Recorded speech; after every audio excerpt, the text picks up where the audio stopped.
Using food rewards in training is pretty universal. Most people just buy some goodies and then machine gun them down their dog's throat. But there is a strategy to using food, and I'm going to show you how scaling will get you closer and closer to behaviors that are prompt, precise, and polite.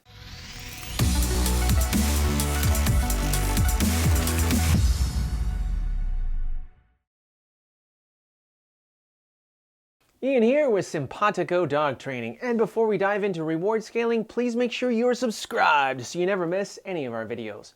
Also, like our page on Facebook so we can get better acquainted. You'll find that at facebook.com/simpawtico.training. And don't forget to check the description below for notes, links, and resources about the stuff we talked about. Now, in dog training, working with food involves the fastest, easiest, and most effective strategies, if they're done right. Using food rewards is pretty well accepted now amongst dog owners, trainers, and behaviorists alike, but it's a slippery slope.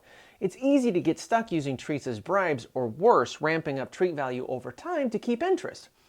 Reward scaling is used to reward excellent effort. We use it to help a dog understand something new or to overcome fears or a dislike of something. For example, we may use a basic reward for training a simple move, but then kick it up if we're helping a dog overcome reactivity. We may use a basic reward to teach sit or come, but then give them better rewards for faster or more stylish responses.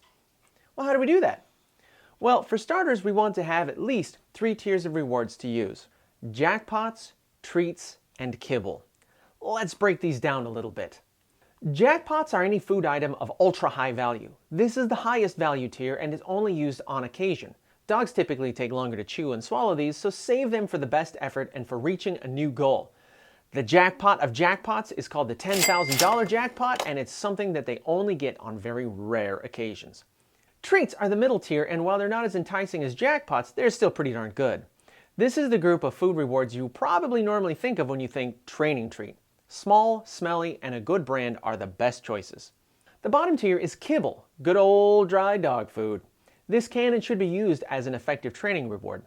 Initially, you want to empower kibble to be a reward in the first place. Remember, it's not what it is, it's what you've trained it to be. So, for puppies up to 18 weeks, you should be exclusively either hand feeding or feeding from chew toys.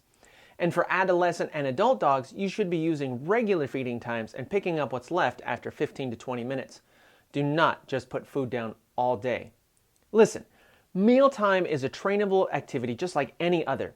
If you are not hand feeding or toy feeding your puppy, or you are free feeding your adolescent or adult dog by just leaving the food bowl down all day, you are wasting a tremendously teachable opportunity.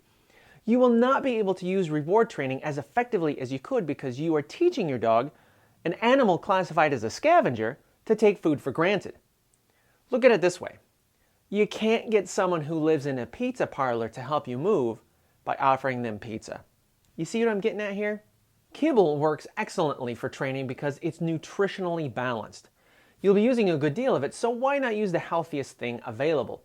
Many canine nutritionists recommend that treats only make up 10% of your dog's daily caloric intake, so using kibble to train makes perfect sense. Now, how do we deploy the different reward levels? Start with kibble for basic behaviors. This will make up the majority of the work you do with your dog. Use a treat or a jackpot for difficult things and for stellar performance. Here are some specific suggestions. Your results, of course, may vary. For basics like sit, down, stand, or stay, use kibble to train duration. Use treats for proofing distance, and use a jackpot for when they nail both during a big distraction. For take it, leave it, and drop it, start with kibble, then progress to treats and even jackpots to proof it. If your dog can leave a piece of meat on the floor, they've really got it down. For tricks like rollover or play dead, you can probably use a treat in most cases. Going on their backs can be spooky for some dogs, so use a higher value reward to get the job done. Then you can use kibble for practice and use treats to shape it and improve performance. For long distance training, I would probably use treats initially and jackpots for a fantastic job. Then use kibble for that. Raise the criteria, reward the new expectation with treats. This way you keep building and improving. Another cool way we use reward scaling is when we're working with anxious or reactive dogs. Use treats for normal work and then jackpots for when their reaction, or rather their lack of reaction, reaches a new milestone. Make sure to consult a professional to help you in these cases. We can also use reward scaling to teach volume and urgency. In emergencies, we tend to get loud, even yelling. When I get louder, I want a dog to think, "Oh man, this must be important." I don't want a dog to think they're in trouble, which is going to make them hesitate and possibly make the wrong decision. So for example, you could practice recalls with your dog and scale up the reward the louder you get. Kibble for tone neutral, treats for calling loudly, a jackpot for shouting, and then a $10,000 jackpot for outright yelling. Then, the next time you yell when they squirt out the front door, they'll pay way better attention. This is just a beginning list. Your creativity and ingenuity will open up tons of doors here for you. A lot of these suggestions depend, of course, on your dog's own tastes. I personally could use kibble with almost anything with my dogs, although they're such chow hounds I could probably use scrap metal too. Anyway, as we talked about in the video on phasing out treats, reducing the number of rewards is an essential stage in phasing out food. One way that we do this is we reduce or scale back the rewards. Behaviors that receive the jackpot may only get a treat after several repetitions and even only kibble after many more. Remember, the key phrase is more for less. Generally then, we've also raised the bar a notch so they can still get the treat or the jackpot, they just have to work a little harder for it. Let's wrap this up with a quick list of recommendations for the reward tiers. Hands down, my all-time favorite jackpot is the Stewart Pro-Treats freeze-dried liver. Dog for Dog peanut butter dogs treats are awesome too. They're not as popular with dogs as the liver treats, but there's certainly nothing to sneer at either. In a pinch, I've also pulled chunks off of roll foods like Pet Botanics or Natural Balance. These are so rich and smelly that they function well as a jackpot. Finally, pieces of bacon, cheese, or chicken skin are super enticing jackpot options too, although these are harder to handle because they can be greasy. You may want to save these for the $10,000 jackpot situation when the dog really nails it. A lot of dogs view many vegetables as jackpots too. My dogs go bananas for, well, bananas, as well as carrots and broccoli. What a cost-effective solution that is. Stay away from the junky stuff like pepperoni, bacon strips, or milk bones. These and others like them are just as crappy as McDonald's food.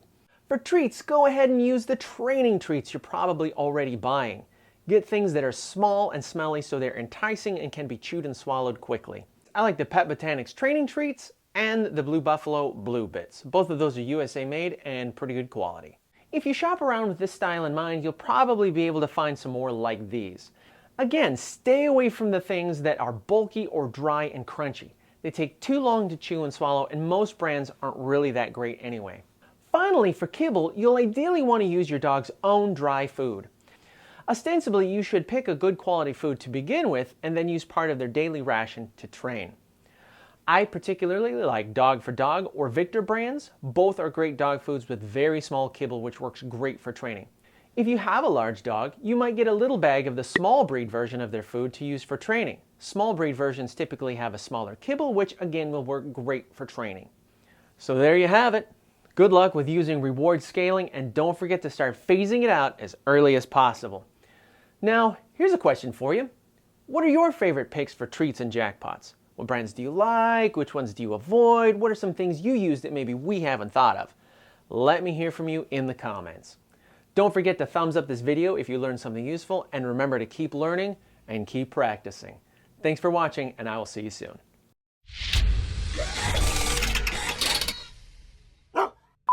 Let's wrap this up with a quick Blue Buffalo, good God. Son of a bitch. God damn it. Okay, Blue Buffalo.